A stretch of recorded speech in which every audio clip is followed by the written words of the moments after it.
စီလောင်းခြင်းဆိုတာကဘာလို့ချင်းခံရတာလဲဆိုလို့ရှိရင်အမတ်တစိမ့်ပေးခြင်းခံရတာဖြစ်တယ်တနည်းအားဖြင့်ရှောလူဟာဗိတ်သိက်ချင်းခံရတဲ့ anointed ဖြစ်လာတယ်ဘာကြောင့်လဲဆိုလို့ရှိရင်သူ့ဘဝမှာပို့ပြီးကြီးမားတဲ့ assignment ရောက်လာလို့ဖြစ်တာအဲ့တော့ဖခင်ကဘေးအချိန်မှာတင့်ကိုတစိမ့်ခတ်နေလဲဆိုလို့ရှိရင် bigger assignment တော့ဖြစ်တယ်မိတ်ဆွေစီလောင်းခြင်းဆိုတာဟာဖခင်ရဲ့တစိမ့်ဖြစ်တယ်ရှောလူဟာအဲ့ဒီမှာအိမ်ပြန်သွားတဲ့အခါမှာသူကခြားနာတဲ့သူဖြစ်သွားတယ်သူကစီနဲ့အိမ်ပြန်လာတဲ့သူဖြစ်သွားတယ်ထို့အတူပဲဖခင်ရဲ့ဗိတ်သိက်ခံရတဲ့သူ hallelujah ဖခင်ရဲ့တစိမ့်နှိတ်ချင်းခံရတဲ့သူ hallelujah အဲ့ဒီလူတွေကကျွန်တော်တို့ရဲ့ purpose ကမတူတော့ဘူးဖြစ်တယ်ကျွန်တော်တို့ရှာတဲ့လူကမတူတော့ဘူးဖြစ်တယ်ကျွန်တော်တို့ရဲ့ nature ကမတူတော့ဘူးဖြစ်တယ် hallelujah ကျွန်တော်တို့ရဲ့ရည်ရွယ်ချက်တွေကပြောင်းသွားပြီ hallelujah ကျွန်တော်တို့က greater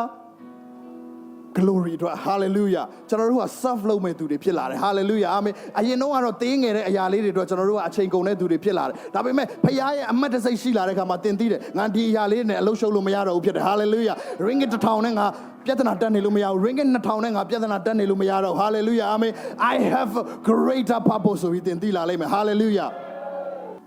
ရှောလူကသူသိသွားတယ်ဗိတ်သိက်ခံရတဲ့အခါမှာငါ TTMY မဟုတ်တော့ hallelujahငါနန်းတော်အတွက်ဖြစ်လာတယ် hallelujah အဲ့ဒီတစိတ်ကသူ့ကိုခြားနာတဲ့သူဖြစ်စေတယ် hallelujah ဒီအချိန်ဟာတင်